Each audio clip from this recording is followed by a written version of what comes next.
자, 오늘은 소니 알파 6400을 언박싱을 합니다. 고! 잘 샀어. 환경 호르몬 냄새가 전혀 나지 않아요. 인체에는 해롭지 않은 거. 자, 이 소니 알파 6400과 함께 저는 두 가지 렌즈를 샀습니다. 18150 그리고 3518을 샀는데요. 이 두 가지 렌즈에 대해서는 제가 조금 더 사용을 해본 다음에 리뷰를 해보도록 하고, 오늘은 제가 왜 허구 많은 카메라 중에 알파 6400을 선택했는지 저의 시선으로 한번 이야기해 보도록 하겠습니다. 리뷰에 앞서서 여러분들이 이 영상을 시청하고 있는 이유는 아마 두 가지 중에 하나일 겁니다. 저한테 관심이 있거나 카메라에 관심이 있거나, 특히 소니 알파 6400을 구매하려고 생각하시는 분들은 이 영상을 끝으로 그 고민은 싹 없어질 거라고 약속드립니다. 저는 여러분이 이런 사람 중에 한 명일 거라고 생각을 해요. 유튜브를 이제 막 한번 해볼까 하는 사람, 브이로그를 한번 찍어볼까 하는 사람, 카메라에 대해서 잘 모르는데 어떤 걸 사야 될까 고민하는 사람, 소니가 대세라는데 한번 소니 카메라를 써볼까 하는 그런 사람 중에 한 명일 거라고 생각을 합니다. 자, 이런 이유로 이 채널, 이 비디오까지 온 당신은 아마 이전에도 수많은 영상들을 보면서 어떤 카메라를 살지 고민을 했을 거예요. 근데 이제 이 영상을 마지막으로 다른 영상들은 별로 볼 필요가 없습니다. 왜냐하면 제가 이걸 사기 위해서 그 유튜브에서 본 영상만 거의 100개가 되는 것 같아요. 국내, 국외 뭐 전부 다 소니 알파 6400에 관련된 영상을 제가 전부 다 봤습니다. 그리고 나서 답을 얻었습니다. 이 녀석은 괴물이다. 시장에서 이 녀석을 위협할 만한 녀석은 아직 없다. 그러니까 이걸 사는 것이 정답이다. 자, 첫 번째는 압도적인 스펙입니다. 이 스펙에 대한 상세적인 설명은 이런 가이드북이나 인터넷에 많이 떠돌아다니고 있기 때문에 하나하나 열거하진 않을 거예요. 한 줄로 요약하자면 현존하는 세계에서 가장 빠른 오토포커스 기능이 탑재되어 있고요. 4K 영상의 퀄리티가 굉장히 높고요. 동영상 촬영 제한 시간이 없어졌습니다. 그리고 슬로우 모션, 다이나믹 레인지 뭐 하나 빠지는 게 없는 그런 정말 말 그대로 스펙 몬스터 괴물 같은 녀석이죠. 야, 이 괴물아. 이렇게 해봅시다. 이 소니 알파 6400과 비교되는 것이 소니 알파 6500이죠.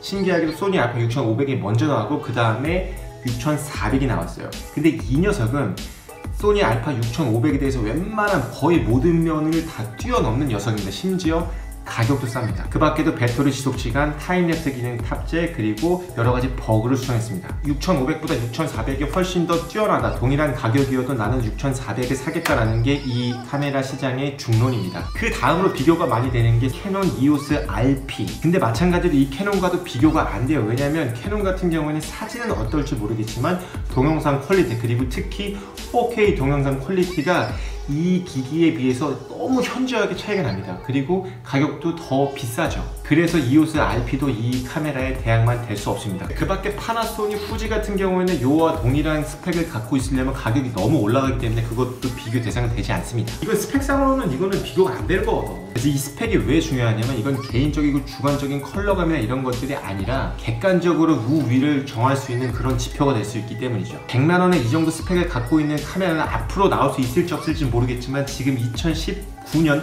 4월 현재는 없습니다. No. 자, 한마디로 이런 거죠. 그랜저의 스펙을 아반떼 가격으로 산다. 클리어.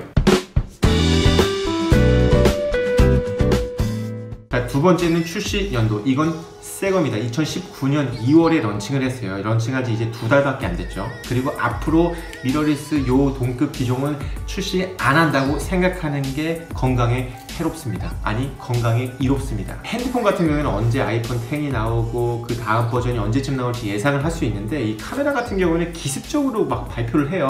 이 소니 알파 6400도 기습적으로 공개를 했거든요. 그러니까 이제 우리가 이 다음 버전이 언제 나올지 모르는 상황에서 지금 이 신상품을 가지고 가는 게 정말 좋다는 얘기죠. 앞으로 당분간은 이 카메라의 가격이 떨어질 일은 없을 겁니다. 자, 세 번째는 그냥 미러리스 카메라에 대해서는 소니가 대세입니다. 실제로 이 미러리스 카메라 시장에서 소니가 8년째 1위를 하고 있고 그 격차는 점점 더 벌어지고 있습니다. 심지어 기술력의 차이도 벌어지고 있고요. 소니의 기술을 니콘이나 이런 회사에서 차용하기도 합니다. 이제 뭐 더 이상 할 말이 없는 거죠. 물론 이럴 수 있죠. 아, 난 남들과 똑같은 걸 싫어. 그래서 난 특이한 걸 살 거야 라고 생각할 수 있지만, 이런 대세 카메라를 사야 되는 이유가 뭐냐면 이게 중고 가격이 떨어지지가 않는다는 거죠. 그리고 내가 팔고 싶을 때 언제든지 팔 수 있다는 게 정말 큰 장점입니다. 실제로 한 연구에 따르면 카메라 구입자의 50% 이상은 1년 안에 판대요. 카메라를 처분한 이유는 여러 가지가 있을 수가 있겠죠. 그리고 여러분도 카메라를 처분할 일이 올 수도 있겠죠. 그런 이유를 불문하고 내가 원하는 때 제값을 받고 팔 수 있다는 건 정말 큰 장점이죠. 이런 거 파는 건 되게 쉽습니다. 중고나라에 검색을 해봐서 이게 만약에 90만 원이다 그러면 89만 원에 올리면 그냥 뭐 1분, 10분 안에 그냥 다 팔립니다. 네 번째도 비슷한 말이긴 한데 바로 판매량입니다. 정확한 판매량은 여러분이 알 필요도 없습니다. 왜냐하면 제가 이걸 사기 위해서 4군데에 전화를 했어요. 근데 그 4군데 업체에서 전부 다 품절이었습니다. 그리고 심지어 네덜란드에서도 제가 2군데 연락을 해봤었는데 제품이 없었습니다. 품절이라는 얘기죠. 그만큼 잘 나간다는 얘기입니다.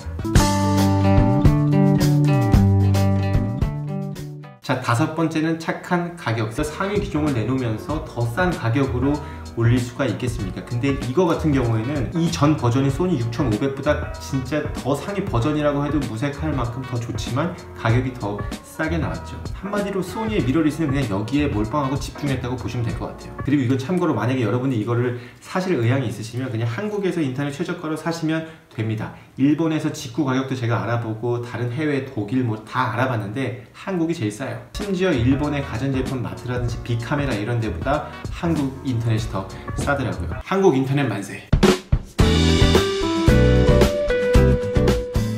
자, 6번째. 이건 단점이 없습니다. 물론 단점으로 지적된 것이 몇 개 있긴 하죠. 이 손떨방의 부재, IBS라고 하죠. 인바디 스테빌라이제이션. 그 손떨방이 있으면 제가 손을 이렇게 막 떨어도 뭔가 그 떨림을 보정해주는 작업인데 그게 크게 그렇게 미친듯이 훌륭하지가 않습니다. 그리고 요즘 나온 렌즈들은 제가 산 렌즈들 둘 다 마찬가지죠. 이 옵티컬 스테디 샷이라는 그 손떨방이 렌즈 내에 탑재가 되어 있기 때문에 한마디로 이 손떨방에 탑재된 렌즈를 사면 깔끔하게 해결이 되는 거죠. 그리고 정말 스테디한 샷을 원한다면 짐벌을 사용하면 되겠죠. 저도 사실은 이 손떨방의 부재 때문에 이걸 사야 되나 말아야 되나 고민을 많이 했었는데 다른 해외 블로거의 비교샷을 보니까 크게 고민할 필요는 없다고 판단을 내렸습니다. 그리고 드디어 소니에서 이 플립 액정을 도입을 했죠. 뭐 혹자는 이게 마이크를 달면 이 화면이 안 보인다라고 얘기하지만 그 솔루션은 굉장히 많이 나와 있죠. 이 옆에다 달아도 되고 케이지를 달아서 마이크를 옆에다 달아도 되니까 그거는 전혀 문제거리가 아닙니다. 심지어 이렇게 동영상을 촬영할 때는 이 캐논의 스위블 액정보다는 이 플립 액정이 더 편하다는 게 그 전문가들 혹은 1인 크리에이터들의 중론이기도 하죠. 제가 지금 이 영상을 왜 찍냐면 저는 이거를 사려고 되게 많이 정보를 막 봤어요. 왜냐면 카메라에 대해서 되게 잘 모르니까. 그러면서 정말 고민을 많이 했는데 결론은 진짜 딱 하나였어요.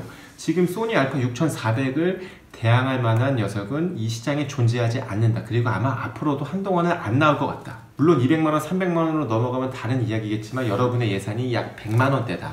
그리고 100만원 초반에서 중반에 렌즈까지 갖추고 싶다고 하면 그냥 이 녀석이 답입니다. 여러분 저는 진짜 뻥이 아니고 농담이 아니고 저는 가성비맨이에요. 심지어 와이프가 저한테 야 가성비맨이라고 부를 때도 굉장히 많아요. 제가 돈이 아무리 많고 제가 현금이 1억 있어도 가성비가 떨어지면 저는 안 삽니다. 하지만 제 예산보다 조금 높더라도 가성비가 이게 더 좋다 싶으면 저는 그걸 사죠. 여러분이 이거를 고려하고 있다면 혹은 이거랑 다른 카메라를 비교를 하고 있고 어떤 카메라를 살지 고려하고 있다면 이거는 고민을 할 필요가 없어요. 그냥 사면 됩니다. 수많은 영상 제작자들 그리고 전문가들이 이걸 가지고 영상을 현재로 찍고 있고요. 웨딩이나 상업적인 촬영 이런 것들이 전부 다 커버가 가능한 바로 그런 카메라입니다. 우리가 만약에 돈이 많으면 더 상급 기종도 있고 세컨드 카메라로 이런 카메라도 갖고 있고 다른 카메라도 여러 가지를 갖고 있을 수는 있겠죠. 근데 우리는 여러 개의 카메라를 가지고 있는 전문가가 아니죠. 그렇기 때문에 이런 전천후 카메라가 필요한 겁니다. 그래서 저는 소니 알파 6400을 구매했습니다. 고민하지 마! 앞으로 모든 영상은 이 카메라 그리고 이 2개의 렌즈로 촬영을 할 계획입니다. 이제 실제로 이게 정말 좋은지 정말 제 영상을 업그레이드 해줄지는 앞으로 영상에서 같이 확인해 보도록 하시죠. 자, 그럼 오늘 영상은 여기까지고 사실 이런 말도 좀 하고 싶어서 이 영상은 일체의 광고가 포함되지 않습니다. 뭐 이런 말도 하고 싶긴 한데 그런 당연히 없지. 지금 구독자가 1000명도 안 되는데 무슨 광고가 붙겠어. 하지만 나도 언젠간 광고를 붙이겠어.